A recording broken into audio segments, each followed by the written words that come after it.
This week on Obsessed with Wine. And I think it's also the one thing I've had to learn to appreciate with wine is like, as much as you may have enjoyed that wine at that moment, most of the fun of that really good bottle of wine that you remember is the people you're with, the thing you're doing, and the memories you're making. It's not actually the wine anymore.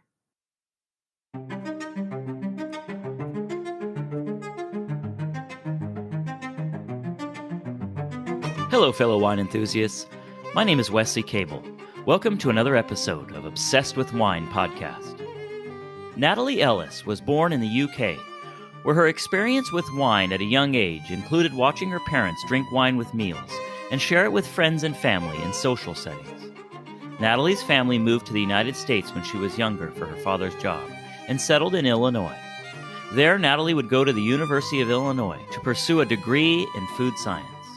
Like many people who work in the wine business, Natalie realized while she was in college that her science knowledge would make her a perfect candidate to pursue winemaking.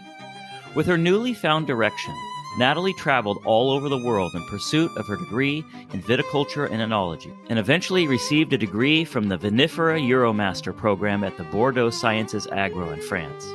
This week, I sit down with Natalie and we discuss her amazing travels all over the world, including stops in some of the most famous wine regions. We also talk about her current position as Enologist for Crema Winery in the Willamette Valley in Oregon, and of course, the great wines being produced in that area. Grab a glass of your favorite wine. It's time for Obsessed with Wine. All right, so thank you so much. Tonight's guest is Natalie Ellis. Natalie is a lab assistant and cellar tech currently at La Crema in Willamette Valley, Oregon. Good evening, Natalie. Thanks so much for joining. I appreciate it. Thank you so much for having me. Your story is a lot like a lot of people who are in wine. From the get-go, your goal was not, I want to work in wine. It was, I think it said food science or something like that. And you just kind of ended up in wine at that point, right? So what I see here is you grew up in Illinois. Yeah. I was actually born in the UK. So my family is all English. And then we came to Illinois for my dad's job. I basically grew up in Illinois and then went to University of Illinois for food science and then kind of just fell into wine. For me, wine had always been a part of our family of, celebrations, and you bring a big group together. And so when I started food science, I was like, well, I like food. I like cooking. I like all of these things. So let's start with that. And then my university actually did a study abroad in the summertime. And I did 2 study abroads. So my first one I did in Italy, and I did a business course where I kind of got piqued by wine business more than actually winemaking, and was like, okay, like I can travel. I can see the world. I can meet different people, which was always something that intrigued me my whole life, and did a summer program that was agriculture based in southern France and did wine. And I worked at a winery just outside of Bordeaux, worked there for a summer. And I mean, I was getting up at like 3:30, 4 o'clock in the morning, rain, sunshine, didn't matter, out in the vineyards, just walking rows and rows of vines, trimming them, checking them, that sort of thing. And then I come back and I get to spend the afternoons just kind of hanging out in the winery, just kind of learning a little bit here and there. And on a phone call with my parents one night was, you're not the person who likes to get up that early in the morning and is happy about it. When you've had to come to the pig barns to help when I've helped my dad on projects and get there at the pig barns for 4 o'clock in the morning, my dad's like, you are not the happiest person here. But you do it. He's like, I've never heard you this excited to like get up the next day and like start a day so early in the morning. And so my parents were like, this is the first time we've heard you excited about what you want to do and like what you're doing. I think you want to look into doing something like this a little bit more. And so that was kind of how I fell into it. You never really start in the wine industry, or at least I've not met many people yet who started in the wine industry because they wanted to be in the wine industry. And I noticed that in a lot of people who are in wine and getting their education and all that stuff, they end up doing the things abroad. Tell me about kind of what made you decide to go do that. I mean, besides the traveling and all that stuff, and what did that do for you, you think, versus if you had stayed maybe here and did all your education here? Well, one thing was I was trying to do my education here for my master's degree. And part of that, I'll be very honest, the industry right now is in this period where you don't necessarily have to have a solid, like a huge education. You don't necessarily have to have a bachelor's degree that's in winemaking or in anything specific that's related to wine. Even having a master's degree, like I'm one of the few and far, between, I feel like, especially here in Oregon, I should say that. And there's quite a few people who do, but it's just not as common. So when I started trying to get into the industry, everyone kept pushing me towards tasting rooms. And I was like, okay, that's fine. I'm happy to do a tasting room, on the side or outside of harvest, but I really want to get into a harvest. I really want to get into a cellar. I really want to work an actual harvest and see if production is where I want to be. And things, even like a lot of responses I kept getting was like food science. Oh, you don't have enough knowledge of just winemaking science to get through working in a lab. And it's like, well, no, actually I do. Like the concepts are the same. The numbers may change, but the concepts are the same, which I've since realized, more in my career. And I kept pushing and pushing, and I just wasn't finding a place for me. I kind of always knew if I stayed in food science, I was going to have to get a master's degree in order to kind of move within companies. So you finished, you finish your master's degree then overseas? Yes. So I finished my bachelor's in Illinois. I went overseas. I did a program called Vinifera Euromaster, and we were 30 students from 20 different countries for 2 years. So your first year, we all started in Montpellier, France. We spent about 8 to 9 months there. And then we did about a little over a month in Bordeaux at the end of that. And then your second year, it was all based on what you wanted your concentration to be in. But there was 5 locations you could kind of go to. So you could go to Lisbon, Portugal, Madrid, Spain, Turin, Italy, which had a few different universities involved in one base one. I went over to Verona, Italy, which was linked in with Udine, which is over in the northeast side of Italy. And I did marketing research because I wanted a little bit more business side of the wine world than just science. And then you could also go to Geisenheim, Germany. And that was for your second set of classes. And then for your thesis, you could kind of pick wherever you wanted to go or what you wanted to focus on. So, and part of the reason I did that was I was trying to do it here. And so I applied for this the day before the applications closed. And that must have been early May. I found out beginning of August that I was accepted and going. And so by the end of August, I was moving to France had no apartment, had nothing set up, just was moving to France. That's all I knew that I was doing. And I was going to this program. And definitely a scary, scary step when you're like, oh, wow, okay, I don't know what I'm doing next. And it was a very fun adventure. And it's a great program in that as much as you're learning from different professors, because we also are having the professors from various universities coming in to teach us, you're also equally learning from all your classmates and finding out different ways they do it in South Africa, where I have a good friend at. And I have a friend who's in Mexico now making some of her own wine. And I have a friend who's in Israel now, and you just kind of meet these people that you're like, wow, I would never thought I'd meet these people in this world, and you learn a bit of everything, a little bit of viticulture, a little bit of sciences. But yeah, this program I ended up paying for. I did Italy. Like I said, I went back to Verona, did that for marketing research, which was very fun and different. And then I ended up doing my thesis based in the UK. I've always been interested in English sparkling wine and what's going on with that. Basically looked at how to market UK sparkling wine better to the UK market, and convince people that it's not just blackberry or blueberry wine that they all think the English still make all the time. And it's we're kind of stepping out of that. And then, I finished up my master's degree, finished my thesis, and then again was kind of at where am I going next? I'd always wanted to go to Australia. That was one I'd been trying for a while and just didn't get a chance. Oh, and I can't forget, I did a short Uruguay experience the year before, which was very different and fun. And the best way I can describe my time in Uruguay was it was garage winemaking now that I've learned versus winemaking. And I don't insult it at all. It definitely was a fun challenge, and it was an interesting experience there. I knew a bit of Spanish, so I could get away with, speaking with the locals. And it was me and 2 others, and we basically ran the winery ourselves. We had 5 tanks. We had 1 press to press way too much fruit. So you just had this, it was hilarious. There was one pump, so only one little pump, and we had to keep moving it on the press to various sides so that we could keep it going. And, these just, like these bizarre stories that you're just like, what? Why did I think that was normal now? Like, why did I think that was okay?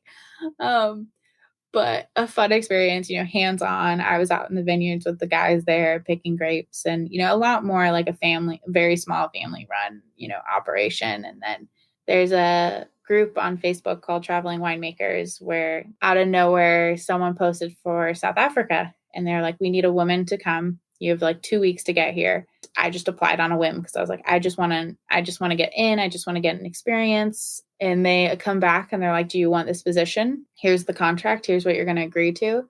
You'll be here for 3 months. And I go to my dad and I go, okay, Dad, I don't have much savings left from doing all like my master's degree and all of that yet left. And I was like, if you can help me get to South Africa and back, I'll get a part-time job when I come back and go on to my next harvest. And like, after that, like, I won't need the assistance as much. And he was like, okay, well, what's it going to be? And, we worked it out and ended up hopping on a plane about 10 days later to South Africa and went to South Africa for 3 months. And in South Africa, you're dealing with different culture, different people. There was 4 of us interns. There's this team of 6 full-timers who are South African. And so you're in this typical winery where you've got multiple pumps, you've got hoses, you've got, everything set up, multiple people in the vineyards, you're, going out and checking the grapes yourself, you're coming back in. We're doing everything from pressing, to, I mainly ran fermentation on reds, which became kind of my area that I always worked in throughout most of my harvests. And so did that, pressing, barreling down, all of these things. And I think the fun, and I think what pulls everybody into these harvest experiences is it's these things of like, I remember people saying to me right before I was going to South Africa, oh, you can go do a safari. And I was like, oh, wait, I can. Like, I can go see these animals that I've seen in a zoo, like it's things like that you have these moments as you're traveling and doing these things that you're just like, wow, like I would have never, maybe as a kid, you're like, I want to go see a lion and like in their environment, these things that you're just like, you'd never expect to go. And I think that's what pulls people in is it's like, you get to do these just crazy adventures that you could never imagine yourself on. But it's also like, at least for me, I think it's the challenge is the fun of it is like, I never know what I'm going to go to. I don't know what the winery looks like. I don't know what the people are going to be like. And for me, it was a lot of running away and having some fun for a few months and kind of getting to live out of a different reality is always kind of fun, for anybody. And I think also for me with winemaking, you can take a style of winemaking. So you can take how you make your wine anywhere in this world with fruit. The fruit's what's going to change. The place is what's going to change. The equipment you have is going to change, but the way you actually want to make the wine doesn't have to change. For me, it was about how many places can I go where I'm seeing a small winery, a big winery, a massive winery. Where can I take these just crazy opportunities and just jump on a chance? And that was very much how I just went about it. I didn't look at, I specifically want to work with Chardonnay and Pinot, which is what I work with now. I wanted to go and just try all of these different things and see different fruit and different grapes and all of these things. And you're just like, well, let's just do it. What's the scariest thing that's going to happen? Like, yeah, so I did South Africa and then I came back here to Oregon and actually worked at Willamette. And that's what introduced me to Oregon and kind of got me into this region and where I was like, okay, I like this place. I could live here. I could, make a life here, but I'm not quite ready yet to settle down and just stop here yet. And again, Oregon is a very small industry that sometimes you just got to jump at the chance to get your foot in the door. So sometimes they don't come when you plan on it and you just got to go when the opportunity comes up. And I'd always kind of made this goal to myself when I started traveling winemaking was like, I would stop traveling when I got a chance to go to Australia. So following Willamette, I actually got to go to Australia. And that was twofold. I'd always wanted to travel to Australia. And then once I got into winemaking, it was like, well, why not go work for 6 months in Australia and then go travel? Like, that'd be great. Like, I can pay for my trip while I'm there, And you kind of I will say you get addicted to like the long hours, the crazy stuff. You're working anywhere from a 9 to a 12-hour day, 6 days a week, maybe 7 if it requires it. You kind of start to go loopy at one point. You start to feel like you're losing your mind. And then you come out the other end and you're like, oh, wait, I made it through. Okay. But that was fun. Let's do it again. You're like, why do I do this to myself? And it's really true what you say about the people that you meet. So I've done harvests, and one of the best things about it is the people that you work with during that short period of time, and you build such relationships with these people. And of course, wine is this huge thing and it's all over the world, right? But these are people from all over the world that you've met and that you've worked with. And it's like, these are friends that you're going to have for life. Other than wine, you never would have met any of these people, and you never would have had such, these great relationships. So that's one thing that I absolutely love about my experiences, working in the wineries. Oh, yeah. Like literally 2 weeks ago, I was just in Hawaii and met my friend who I worked harvest with in Australia, who she's Brazilian, but she has now become an Australian citizen. Her and her husband took a little over a month off to go to Hawaii for a month. And she was like, you want to come meet me? I was like, yeah, let's do this. And it's funny, even now, like I will have friends get together and meet, or like friends of friends through interns of harvest or what have you. And they're like, wait, Natalie, like, this person, like, how do you, and it suddenly goes from this world where you're spending 16, 18 hours potentially trying to get to wherever you're trying to get to it's like your next door neighbor. Is like, it's so insane to me that like this industry where you can go anywhere in this world and find a bottle of wine that's being made, however it is, but you're going to find something else that goes with that, where it's a person or it's a thing. And it just makes this world just seem so tiny at times. Like, you're like, wow, it really isn't. It isn't that big, It's fun for me to go to stores. Like recently I managed to find a bottle from when I worked in Australia that I've not been able to find that wine anywhere, like hardly ever cannot find this, and happened to be randomly in some store somewhere and saw it. And I was like, okay, I'm going to go buy like 3 of those now. I'm going to take them home and I'm going to drink one now. And then I'm going to save one later. I'm going to drink one, and it's those things that are kind of fun where you get to see your wine eventually, or be like, wait, I know somebody who made wine from there, or, oh yeah, I've been near that region, or what have you. And I think that's also kind of the fun of the wine is, and I think it's also the one thing I've had to learn to appreciate with wine is like, as much as you may have enjoyed that wine at that moment, most of the fun of that really good bottle of wine that you remember is the people you're with, the thing you're doing, and the memories you're making. It's not actually the wine anymore. And that's what I usually tell my friends. I have friends and they're not wine. They don't like wine. They don't drink wine. They don't care about it at all. To me, it's an experience. It's not just something that you drink and all that stuff. It really is an experience of all those things that you mentioned. The when it was made and where it was made, and and like you said, the relationships you have with these people that you're enjoying this wine with and all that stuff. And those are the things that you'll really remember about your experience. I think that's something that I've always learned when I say like I was brought up by British parents, is that understanding of being social isn't necessarily going out on a Friday night getting trashed. Being social is just as much as opening a bottle of wine and having a glass of wine and chit-chatting with somebody, But at the same time, as much as it's great that you have a glass of wine right next to you while you're doing all of this, it's more about that connection that you're making at the same time while you're having. And that's something I think I will forever love, and it's even, I'm dating a guy now who wasn't into wine, knew nothing about wine. We start dating and I'm like, this is my industry. This is what I do, and since he's gotten a little bit more into wine, and there's certain times where I'm like, I judge you for what you're drinking right now, but it's just not worth, no, you can enjoy that bottle. I'm not going to drink that. I'm going to drink this other one, but have fun in your corner. It's kind of one of those things where when people ask, what's a great bottle of wine, or what's a wine I should buy? I'm like, whatever you like. If you really like the $2 chuck, that's fine. Like, keep buying it. Like, that's great. If you like your more expensive bottle of wines, keep buying that too. I buy everything from a good bottle of wine to something that's like, it's going to be my Tuesday night drinking wine where I'm like, I just want it to drink. Like, I just need alcohol or what have you. Or I have some stuff here where I'm like, it's my weekend when I'm working out in the yard wine where it's not too alcoholic, but I can have it in my little travel mug and do my job and not get completely drunk on a Sunday at 10 o'clock in the morning. Yet I can still make it through my day.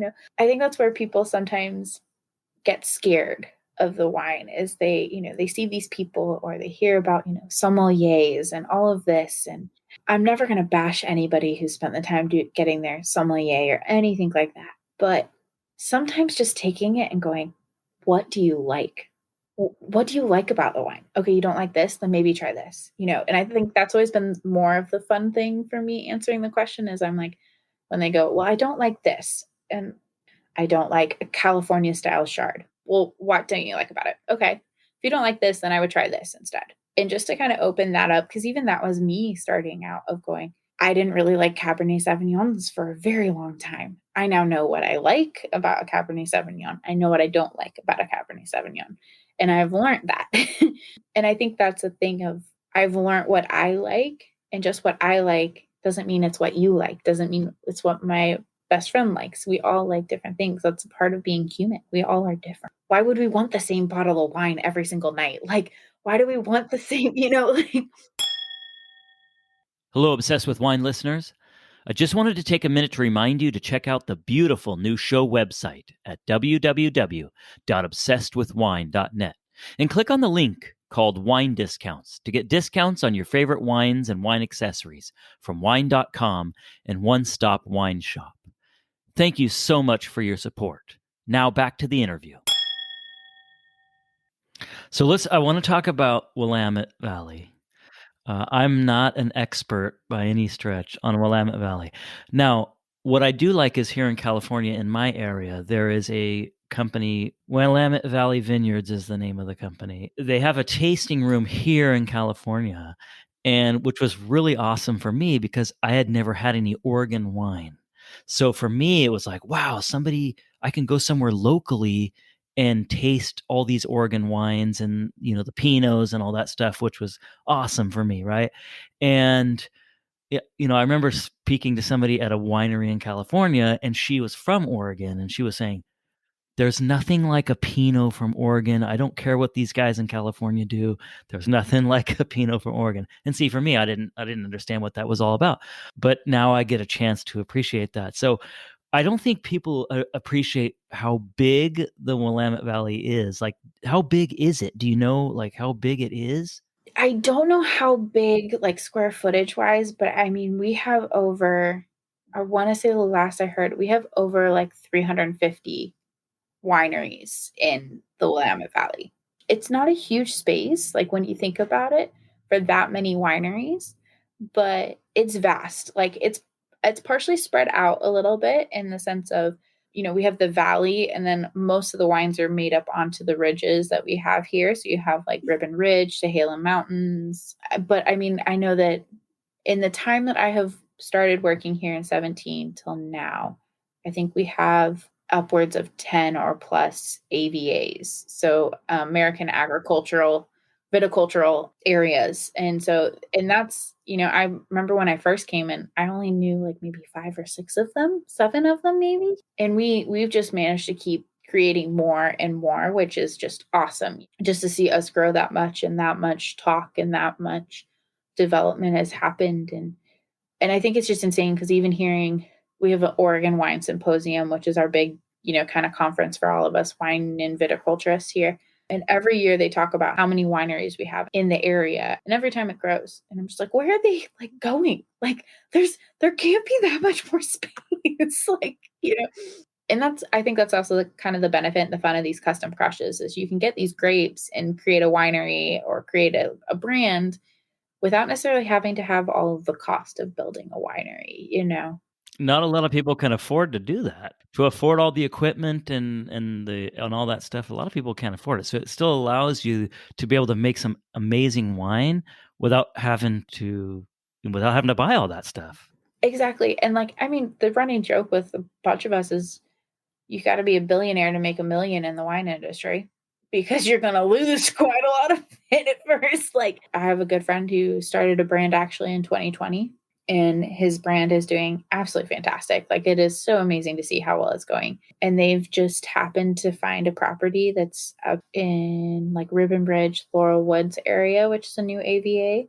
And they've got a couple of vines on there. They plan on growing more. They want to put a tasting room in and all of this. And they're just like, in order to do this, like, we need people to still keep purchasing this wine. And, and they're doing great. But just because they're doing great now doesn't mean that like they're still making enough to get that place, And it's like, I know when last I talked to him, he said it's like a 5-year investment before they're really going to properly be up and running.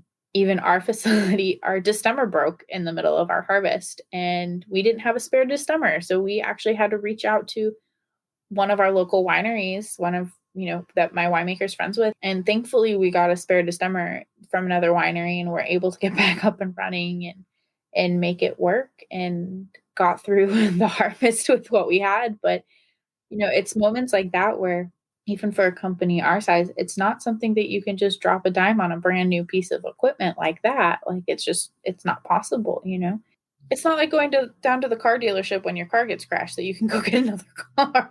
But Oregon is grown. And I think that also talks to Oregon is like, I can't say I've been anywhere else where we had people who are going, you can bring your fruit to us. We can process your fruit here. We have this December. How can we help you get this up and running? Like, I've never been in a place where necessarily like, as much as we're fighting for the same business, the same pockets of business as some of these people, but we're all at the end of the day going, we've just got to get through this together. Like, even in 2020, like that was a thing of here in Oregon, moving here, everyone goes, you're never going to deal with a fire here. Like, it's Oregon. It's always wet. Like, don't worry about it. It's going to be fine. And then we had some massive wildfires.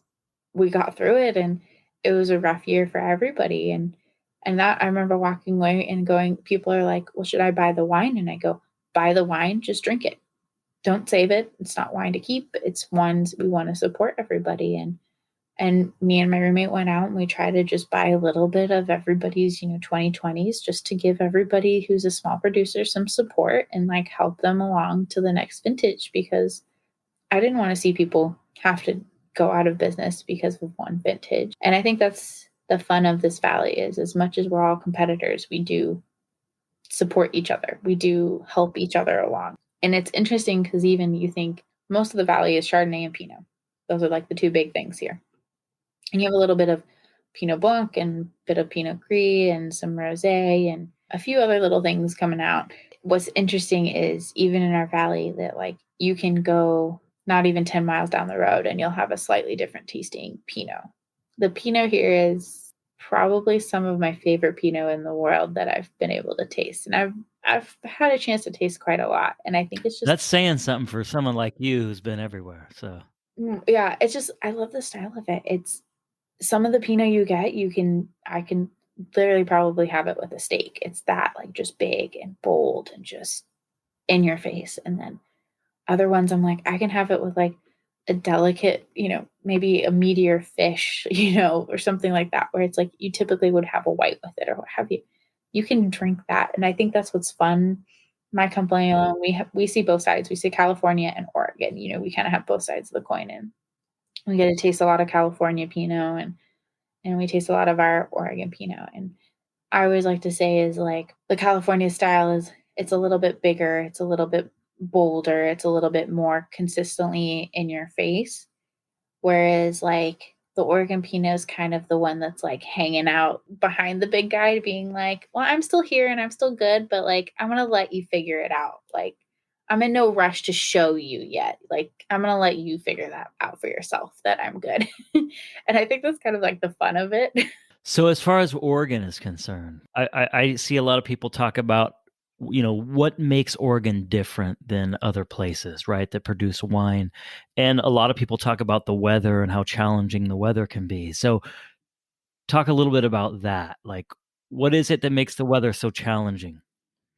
So the weather is very interesting here in that, excluding 2020, of the last 4 vintages I've worked here, my first vintage, it decided to pour rain right when we were about to start picking. And we hoped it was going to stop. We didn't know if it was going to stop. Thankfully, it stopped. it only poured for like 4 or 5 days, and then it stopped and it dried out, and we were able to pick and get on with vintage. And we had a couple rainy days after that, but still managed to get a vast majority of our stuff in. I think a couple vintages before that, it started raining at the end of September, and it never stopped raining till December. The last couple vintages have been like this last vintage came in because we had a drought and we had some really hot weekends here in the summer in a state that most people do not have air conditioning in their houses. So I just want to make that very clear. When you suddenly have like 110-degree days and there's no air conditioning, you feel like the plants that are outside. Plus a drought, that we had a vintage that just came in hot and heavy, probably one of the earliest, quickest vintages I've experienced. We came in, and for us, it was earlier because we picked for sparkling for the first time ever. But we came in middle of August, started, and we finished first week in November. We were finished fermentation with everything. Everything was pressed off and put into barrel by then, which is unheard of for us at our site. But the weather is the most interesting thing. It's like, even right now, it's supposed to be the rainy weather, and it's been like frosty and cold and like 30 degrees and what have you. And then, I mean, you could be outside and it'd be sunshiny, and an hour later it's pouring rain, and you're just like, okay, this is what we have today. Or I can go an hour to the coast, which you think would be rainy. It could be pouring here where I'm at, and I can go to the coast and it's sunshiny and dry, and it doesn't look like it's rained into like a week. It's some of the strangest weather. It's very English weather, so it doesn't bother me too much. You like it then? I do. Like, sometimes I will say it's gray.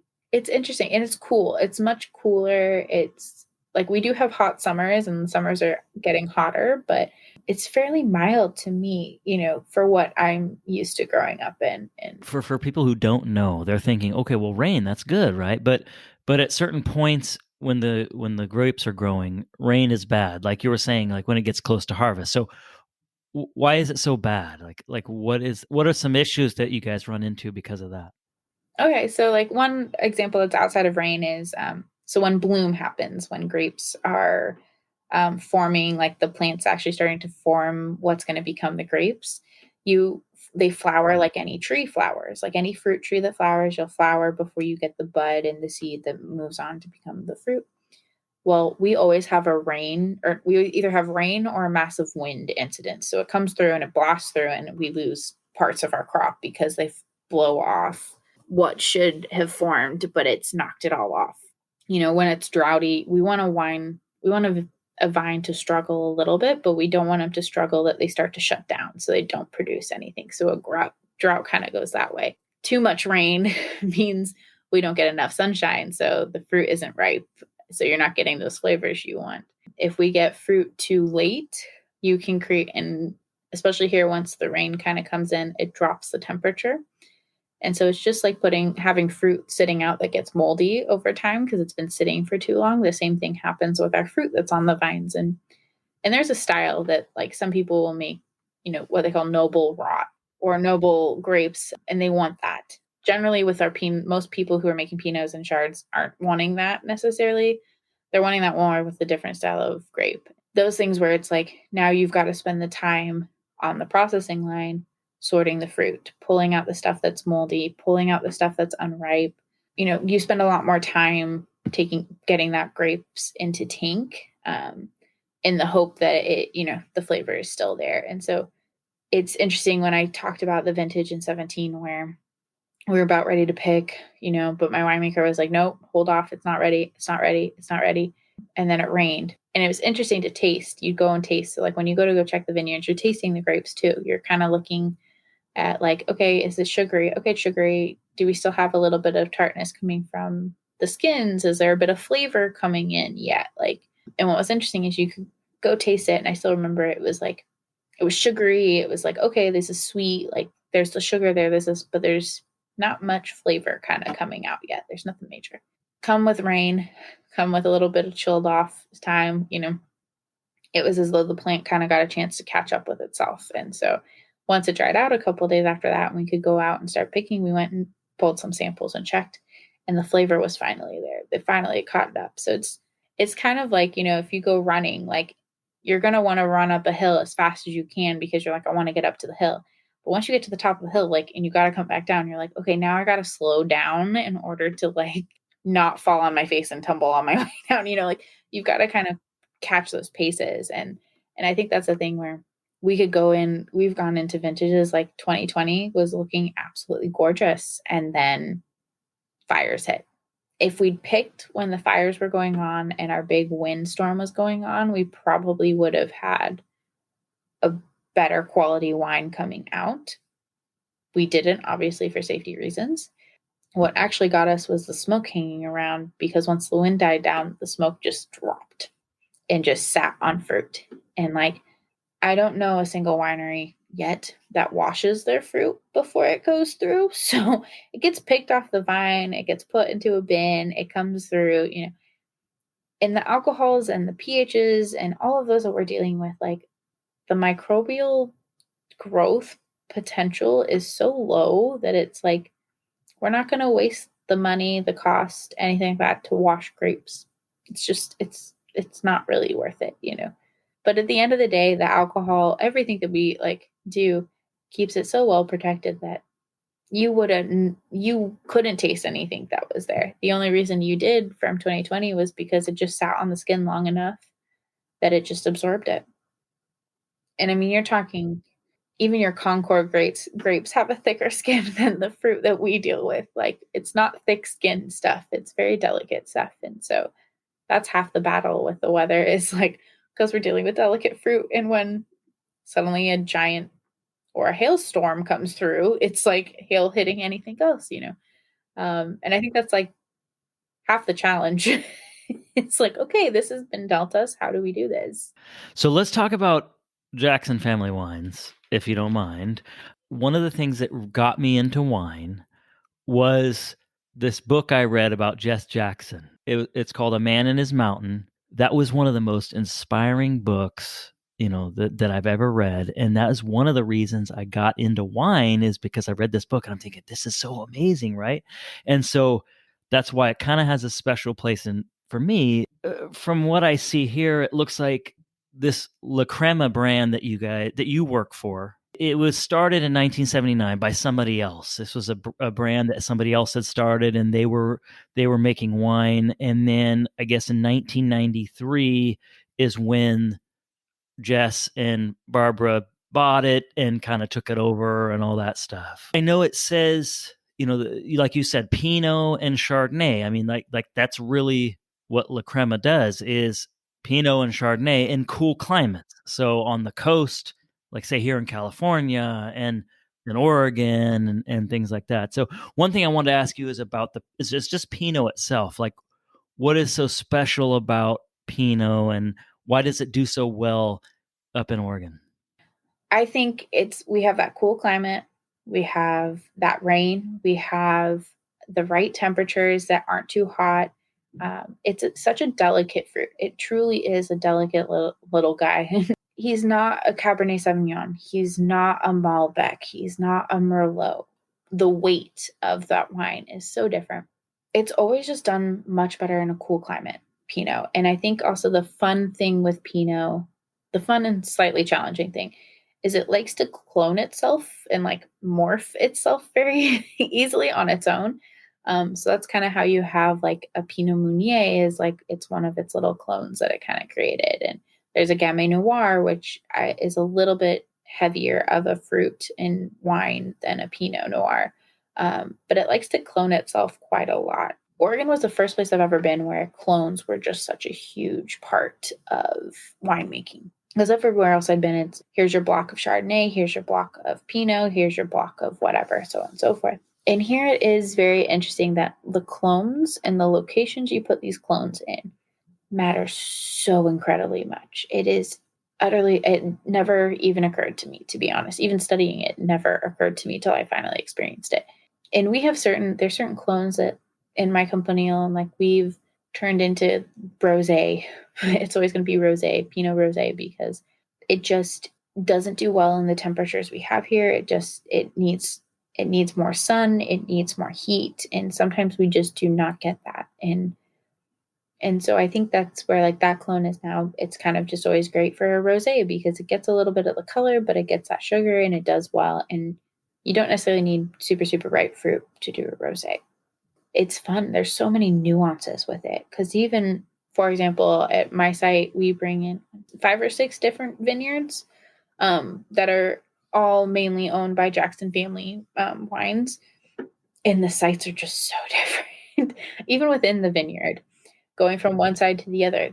They're so different just based on the way where it sits on the hill, if it's not too high up a hill, some sets, for whatever reason, certain areas just don't get a lot of water. And so they're a little bit more concentrated, a little bit more bigger flavors than others. And I think that's kind of the fun of Pinot is it's just there's so much variety in it, more than I've experienced in other places. I'll be very honest.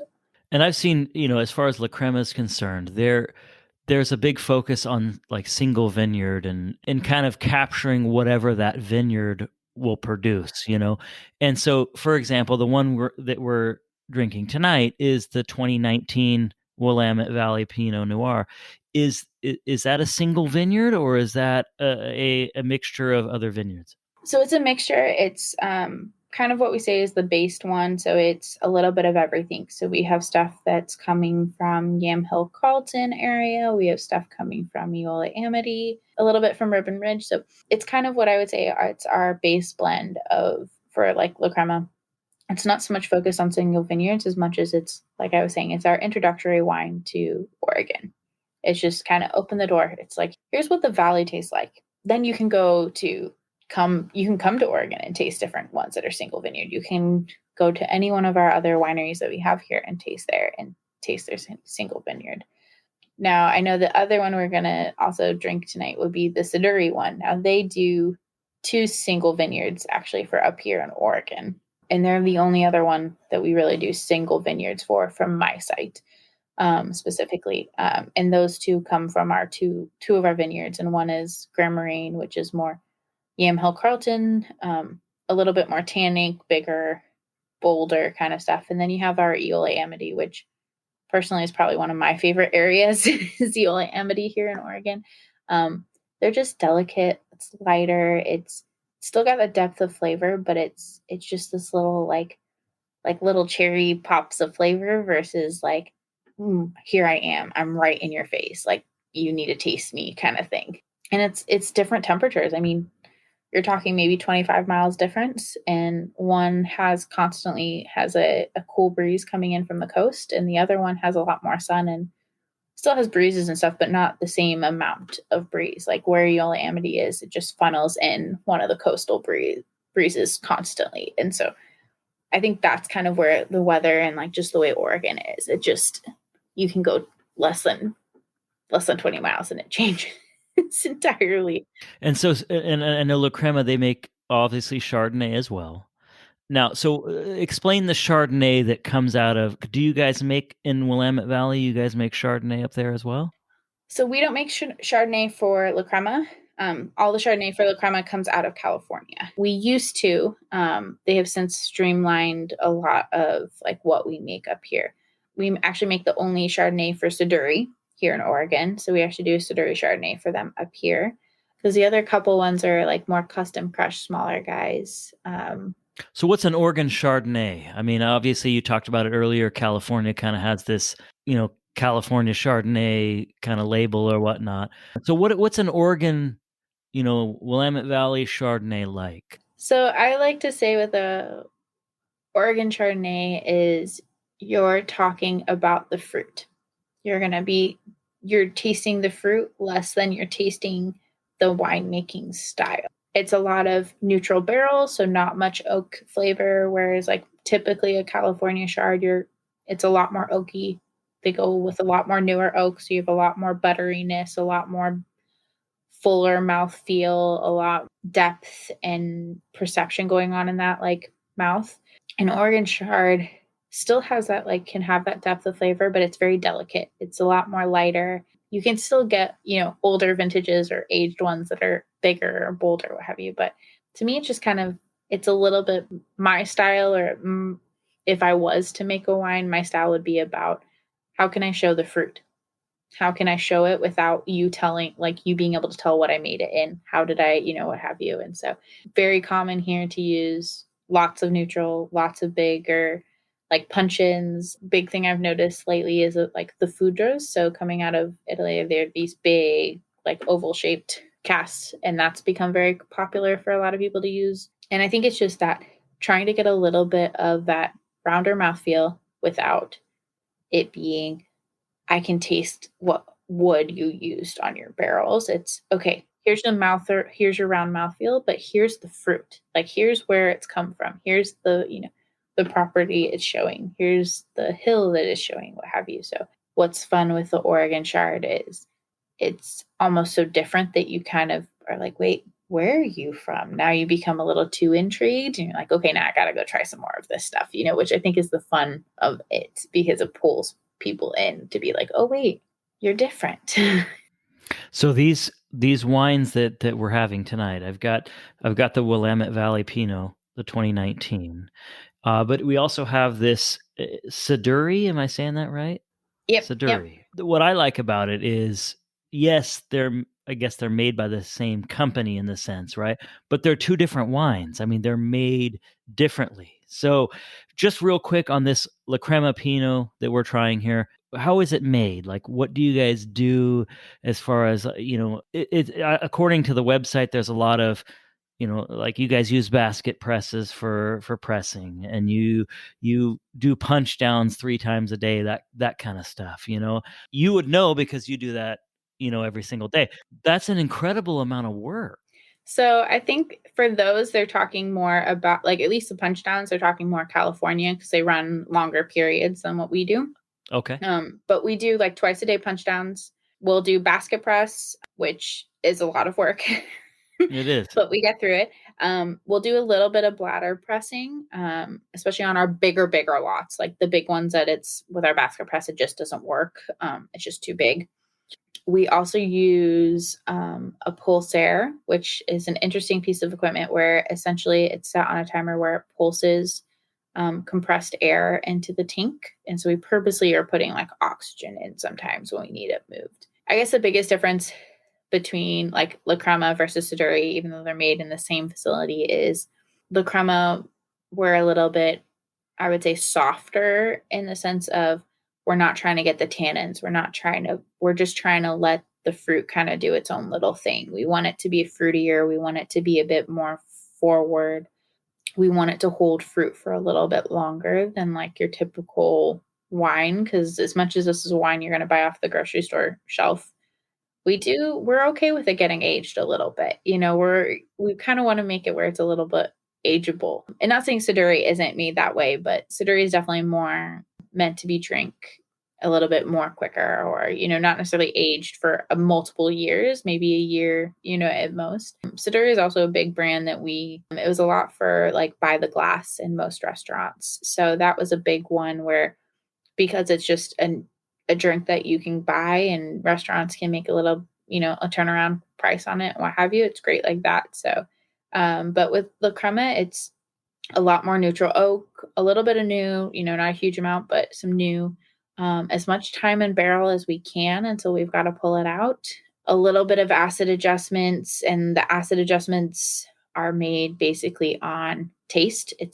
All of it's done on taste. It's very little is done on numbers that, we're getting, other than maybe sulfur. In the lab or whatever, right? That's what you're talking about. Yeah. Like other than in the lab, like other than like an odd sulfur number if something goes a little bit low, but very much on taste. Yeah, we blend it all up. The La Crema, generally we get a little bit of fruit that's coming from our other wineries that are like kind of kick outs. So like things that didn't fit into their program, which is also kind of fun because you get to add some new things that weren't made in the style we generally are and say, okay, how can we get this? Like, how does this work together? How can we blend this together? And so that's kind of the fun in a way. It's a challenge, but it's fun. And I know my winemaker for this, there's some stuff where there's some vineyards where there's blocks that like other winemakers are like, it's not good enough for us kind of thing. And so it's kind of a fun thing for her to be like, well, let me show you how good I can make this now then. Like, if you don't think it's good enough, then let's It's like a challenge. Yeah, and I think that's kind of the Let fun. me show you what I can do with this kind of thing. Exactly. Yeah.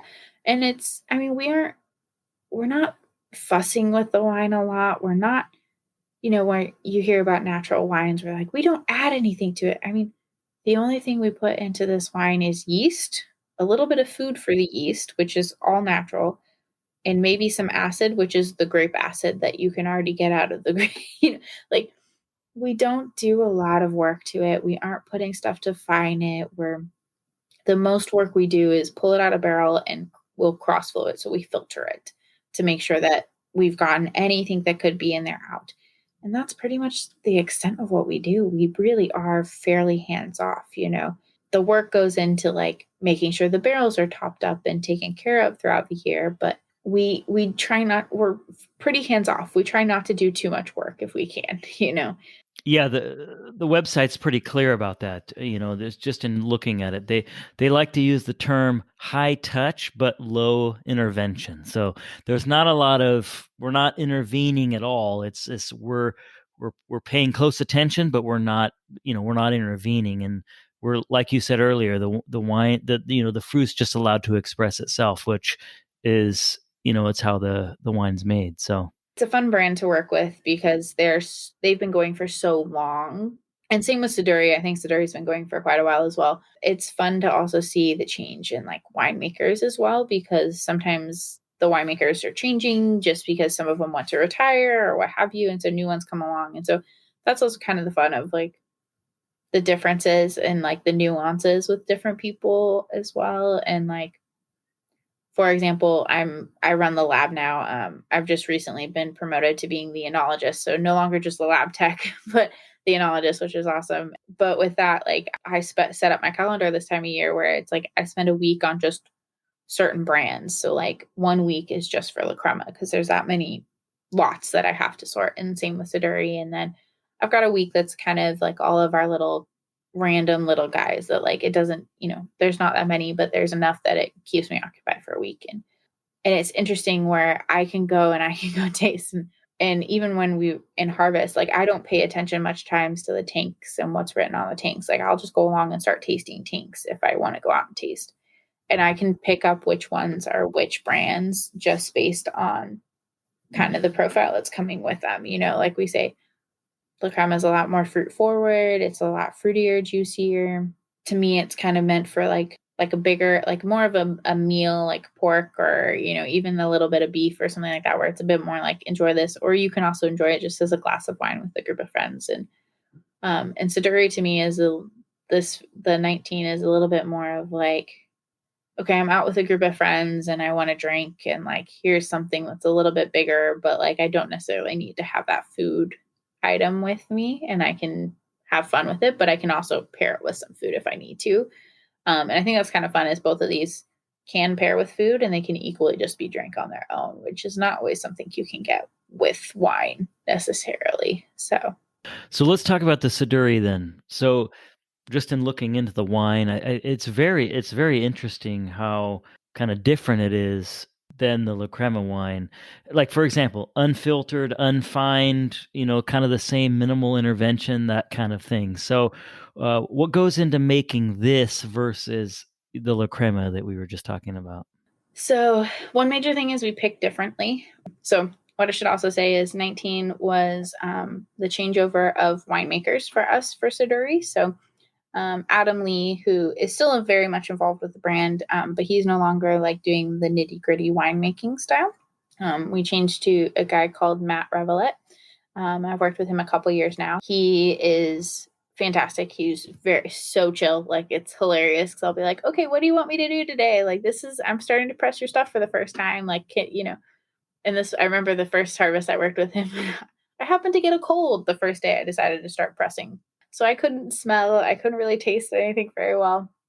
And I kept having to grab people to be like, can you please taste this for me? Like, I can't taste. And he ends up wandering around and I was like, hey, actually, I'm pressing your stuff. I was like, I'm quarantining myself. Like, and this is before like quarantining really was a thing, but I was like, I'm putting myself out by the presses so no one can get sick off of me. Because generally I wouldn't have come to work, but unfortunately it's harvest. You can't always, not come to work during harvest unless you're puking something up.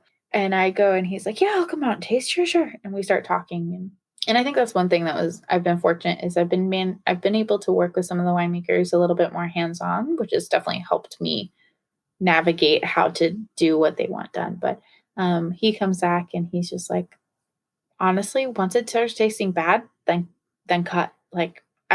He's like, it's fine. Like he's like, you can take it up to this pressure, what have you. And I was like, really? Oh, okay. We'll go. And so that's a thing where he just as equally as La Crema does, it's if it tastes good, it tastes good. We're not going to mess with it. Like, don't care about the numbers, not so much. If we do make adjustments, it's solely based on numbers that are coming out of the lab that we're like, ooh, we don't really like that high pH. We kind of want to drop that a little bit. Or, oh, this number is looking a little high. Okay, we need to do a little bit more. But their big things difference, I will say, is Saduri picks a little bit later. So they definitely pick riper fruit. I won't say raisiny, but like closer to a raisin, I would say, than like La Crema does. Not that it is a raisin, but closer on that ripeness scale. So what kind of bricks does a Pinot get picked at? Generally, I mean, we've had anything from 22 up to 28, which is 28 is pretty high. But generally, it's around like 24, 25. It's usually sitting in that area. Again, this last vintage, we had stuff coming in and it wasn't even ripe, like really ripe yet. The bricks was sitting at like 26 and we're like, there's still no flavor yet. Like we're going to have to wait. And that was just due to dryness and drought and sunshine. So Saduri's kind of picked a little bit later, which is kind of nice. It kind of spreads out our load a little bit more. So we're not too overloaded at once. Yeah, pretty hands off. We do a lot more whole cluster co-fermentations with Saduri than we do with La Crema. We'll do like percentage of whole clusters. So we'll maybe have 20% in a tank or in a block.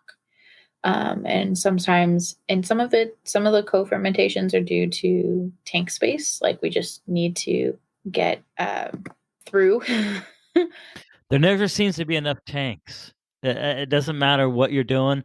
It's always about, all right, we got to free up the tank space for something. Yeah, that's always how it is. Exactly. Yeah. So sometimes it's just out of that because we've had this odd amount of fruit show up and we have no other tanks to throw it in and we can't put it in anything else. So, and then sometimes it's been planned. So, what's I think fun with Saduri a little bit more than La Crema is, like I said, we do two other blends within them. So within what we make, Matt or even us as a team will go through and we'll select lots that we like. And then within them, we'll pick lots that will become like our Grand Marine blend and our Xena Crown blend.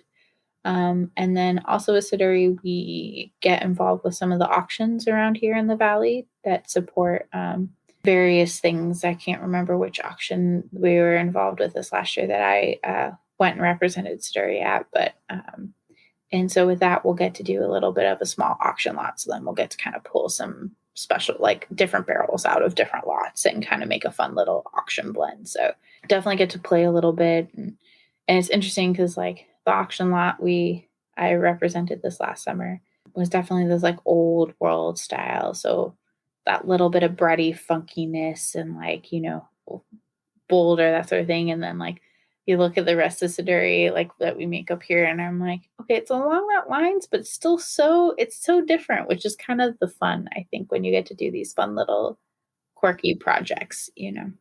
All right, so I've got a couple more questions for you that I ask everybody. So besides the wines you make, what are some other wines, doesn't have to be Jackson family, that you appreciate, something maybe that I haven't heard of or that the listeners maybe haven't heard of that we can try that we would like? Okay, so I'm a huge fan of a producer here called Varnum Vintners.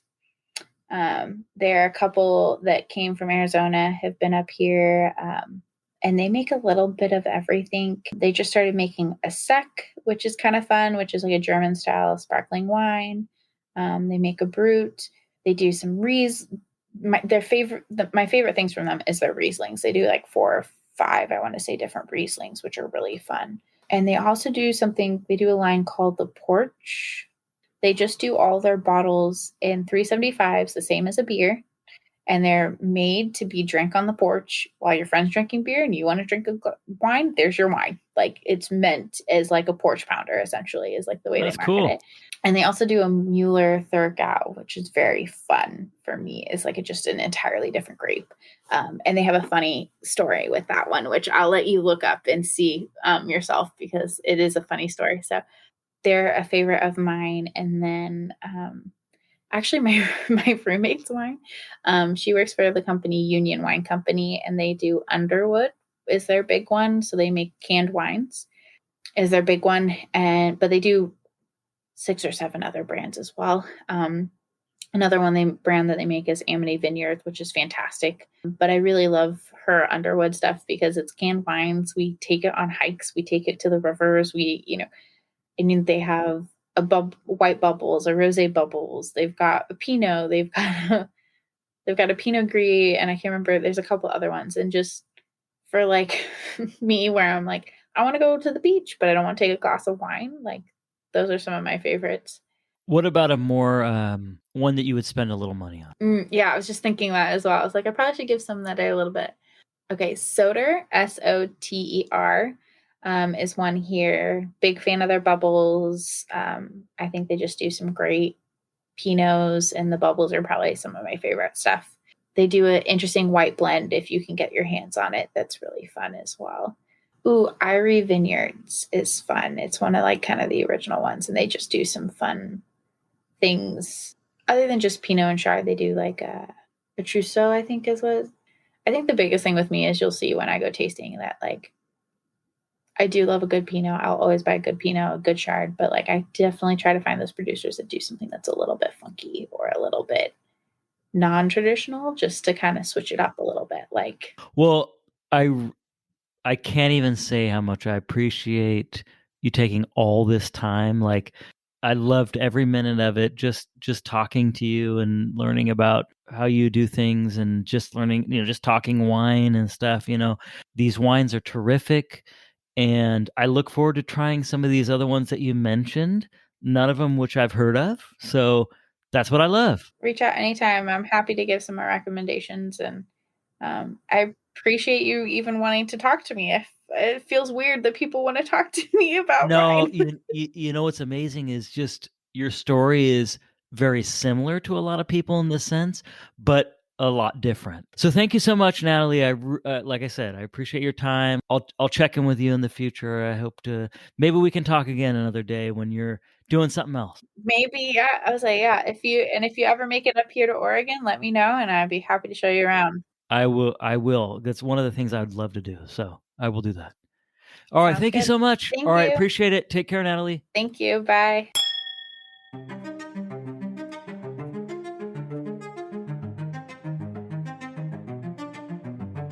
I really want to thank Natalie Ellis for being gracious with her time tonight and sharing her unique adventure with us. As we speak, I'm planning my trip to the Willamette Valley, and I can't wait to see how beautiful it is and drink some excellent Oregon wines. If you have some tips for me visiting the Willamette Valley or wineries you suggest in Oregon, please email the show at obsessedwithwine@yahoo.com. I would really appreciate it. Finally tonight, I want to invite you to visit the brand new show website at www.obsessedwithwine.net, where you can find all the past podcast episodes and links to my daily short wine segments called The Daily Taste.